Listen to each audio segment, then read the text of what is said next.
इसमें जिनको एलर्जी रहता है, जैसे नाक का बहना या नाकों से पानी आना, छींकें आना, बार बार जुकाम लगना, तो इस सीज़न में जो फरवरी मार्च का सीज़न है और जिस अक्टूबर से दिसंबर तक का सीज़न है, इसमें इनके जो सिम्टम्स हैं वो बढ़ जाते हैं। पोस्ट ऑपरेटिव पेन तो रहता ही है, अप्रॉक्सीमेटली 3 to 4 days। नमस्कार, स्वागत है आपका हैप्पी हेल्थ पॉडकास्ट में। आज हमारे साथ जुड़ी है डॉक्टर शुभांगी गुप्ता, जो ear, nose, throat, head and neck cancer surgeon है at Eternal Hospital Sanganer. Welcome ma'am. Thank you ma'am, आज हम बात करना चाहते हैं आपसे ENT के बारे में। बेसिकली ये ENT डिपार्टमेंट या ENT के बारे में अगर आप हमें थोड़ा सा बताएं। नमस्कार। मैं बताना चाहूँगी कईयों को मिसकंसेप्शन है ear, nose and throat department को लेके कि डॉक्टर्स आई को भी देखेंगे, तो इसलिए क्लियर करना ज़रूरी है कि ENT इज़ ईयर यानी कि कान, नाक, गला, और हेड एंड नेक कैंसर मतलब अपना गले का कैंसर और मुंह का कैंसर, नाक का कैंसर, इससे संबंधित जुड़ी समस्याओं के लिए अपन ENT स्पेशलिस्ट को दिखाते हैं। मैम, कौन कौन सी कॉमन मतलब बीमारियां या डिजीज़ होती है ENT से, इस डिपार्टमेंट से संबंध? देखा जाए तो कान की जो समस्या है, जैसे ईयर डिस्चार्ज, हिंदी में अपन कहें तो कान का बहना, ये सबसे ज़्यादा देखा जाता है। और इसका कारण ये है कि मोस्ट कॉमन जो रीज़न अपन कह सकते हैं, इन्फेक्शन या वैक्स का जमना या कान में बहुत ज़्यादा खुजली करना या गले का इन्फेक्शन होना, इसकी वजह से कान का बहना बहुत ज़्यादा माना जाता है। और दूसरा अपन कहेंगे एलर्जी की बात कहेंगे, जो नाक से जुड़ी एलर्जी होती है, जिसे अपन एलर्जिक राइनाइटिस कहते हैं, वो भी बहुत ज़्यादा पाया जाता है। और कई बार हम होता है ना कि वो कान साफ करते हैं, घर पे भी देखते हैं कि मम्मी लोग वो कोई रोई कांटा वगैरह हो गया या कई जगहों पे ना वो साफ करवाते हैं। सो इज इट एडवाइजेबल, और ये कान साफ should always be done by a professional? या it is advisable to be done by doctors only, because अपन लेमन लैंग्वेज में कहे, अगर हम अपने कान को खुद से साफ कर रहे हैं, अपने को ये नहीं पता अपन कितना कान साफ कर रहे हैं या कितना अंदर तक साफ कर रहे हैं, और कितना अपन अपनी कान की जो स्किन है उसको कितना अपन चोट पहुंचा रहे हैं, क्योंकि अपने को दिखता नहीं है। और जो ENT स्पेशलिस्ट होता है वो देख के काम करता है। मैम, ये कान का बहना मतलब डिजीज़ को कैसे डिटेक्ट करें, और या इससे क्या क्या हो सकता है? कान का बहना एक अपना सिम्टम कहते हैं, और इससे जुड़ी जो समस्या है और भी हैं, जैसे कि कान सुनाई कम देना या कान में दर्द होना और सर में दर्द होना, तो ये और भी चीज़ें जुड़ी हुई हैं कान के साथ, कान बहने के साथ।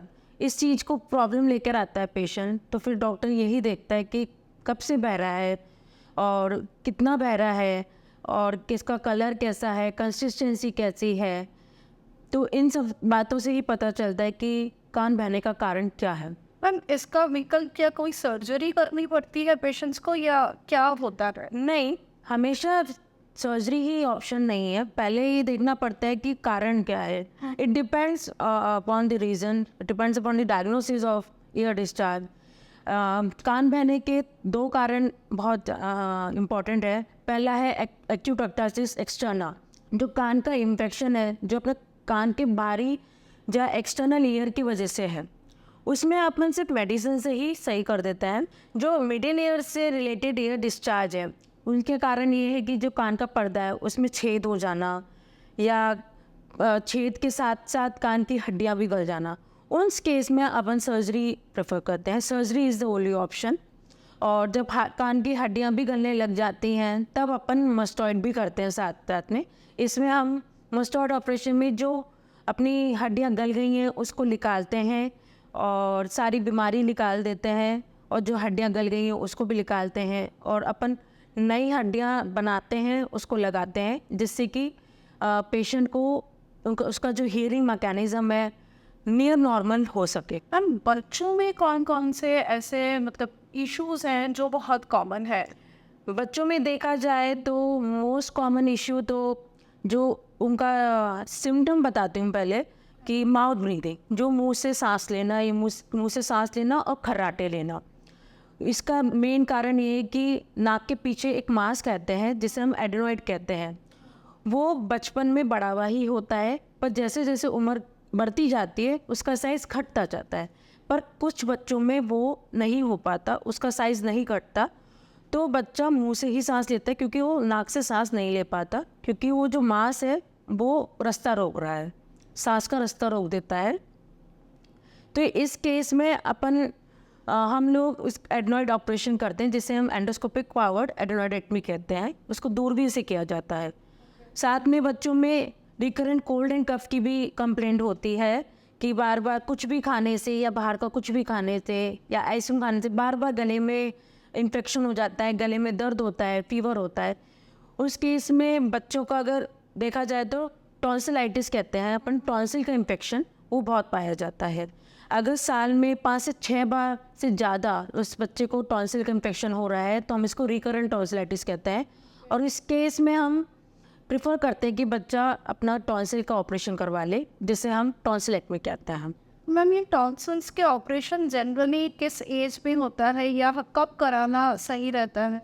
वैसे तो प्रेफरेबली हम बच्चे के एज के हिसाब से कहते हैं 5 to 6 ईयर्स में करवा लेना चाहिए अगर उसको सिम्टम्स आते हैं। पर अगर लेट हो जाता है तो ये जो रिकरेंट टॉन्सिल है ये ख़राब होता जाता है टिश्यू, तो वो क्रॉनिक टॉन्सिलाइटिस में बदल जाता है।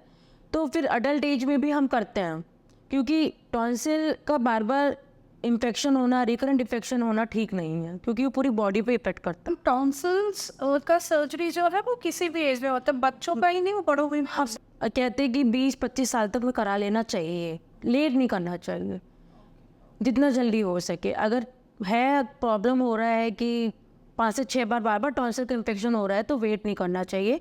मेडिसिन से जो ज़रूरत है कि मेडिसिन से ठीक हो जाएगा, पर अगर बार बार ही हो रहा है। मैम, कोई पर्टिकुलर सीजनल बीमारी भी होता है क्या ये एंटी रिलेटेड की सीजन्स में थोड़ा ज़्यादा प्रिकॉशंस लेना चाहिए या ऐसा कुछ? सीजनल में अगर देखा जाए तो एलर्जिक राइनाइटिस बहुत ज़्यादा कॉमन होता है, कि जैसे अपना पॉलन सीजन जो आता है, अगर आम तौर पे बात करें अपन होली का सीज़न और दिवाली का सीज़न, ये सीज़न अपने एलर्जिक का सीज़न होता है।